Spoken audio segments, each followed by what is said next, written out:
Hi friends అందరికీ, నేను ఎక్కడికి వచ్చానో చూడండి. ఈ పాటికి మీకే అర్థమైపోయి ఉంటుంది చుట్టూ చూసి. ఇదిగోండి, నేను మళ్ళీ మన అరటి చెట్టు దగ్గరికి అయితే వచ్చాను.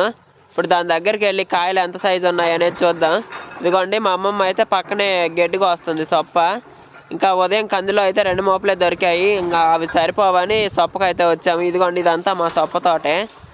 సొప్పలోనే నాటాను జామ చెట్టు. సొప్పలోనే నాటాను. మా అవ్వ దీన్ని అయితే తప్పించి సొప్ప అయితే కోసింది. ఇదిగోండి, ఇంకొకటి కూడా ఉంది ఇక్కడే. ఇదిగోండి, అదైతే పెద్దగా పెరగలేదు, అది బాగా వచ్చింది ఇగురంతా. ఇదిగోండి, చెర్రీ టమాటోస్ అయితే కొన్ని తీసుకొచ్చి నాటాను, బాగా పెరుగుతున్నాయి.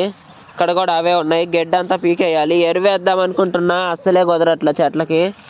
ఎప్పుడు వచ్చినా పనితోనే సరిపోతుంది. ఇదిగోండి, ఫైనల్గా మనం అయితే అరటి చెట్టుని చూద్దాం ముందు. కాయలు అయితే బాగా లావుగా వచ్చేసాయి. ఇదిగోండి, ఇటు సైడ్ ఉంది కదా, ఇదిగోండి ఈ చిన్నది కూడా పెద్దది అవుతుందని చూస్తున్నా, కోద్దామని. ఇంకా అవి కూడా పెద్దవి అయితే అన్నీ ఒకసారి కోద్దాం అనుకుంటున్నాను. కాయలు కూడా మెత్తపడలేదు, ఇంకా బాగా అయితే సైజు వచ్చున్నాయి. చూడండి ఎంత సైజు. కాయలు అయితే 2 అయితే కోసుకొని వెళ్ళి కూర అయితే చేసుకుందాం అనుకుంటున్నా. చూడండి, ఇటు సైడ్ ఉన్నాయి, బాగా ముదిరిపోయి ఉండి ఇదిగోండి ఇలాగ వచ్చేసి ఉన్నాయి. ఇప్పుడైతే ఈ 3 కానీ 2 కానీ కోసుకొని అయితే ఇంటికి తీసుకెళ్తా, కోసుకొని ఇస్తా. ఫైనల్గా కోస్తున్నా. కర్రీ ఎలా ఉంటుందో చూద్దాం రేపు చేసి. ఇదిగోండి, ఇప్పుడైతే నేను కోస్తున్నా, ఎలా ఉంటుందో. ఇదిగోండి, బాగా నీళ్లు కారుతున్నాయి.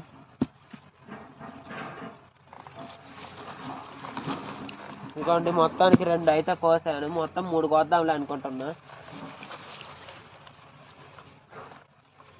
ఇదిగోండి, ఫైనల్గా 3 కాయలు అయితే కోసాను. రేపైతే వీటిని కూర అయితే వండుతా. ఎలా ఉంటుందో అయితే చెప్తాను మీకు కూడా.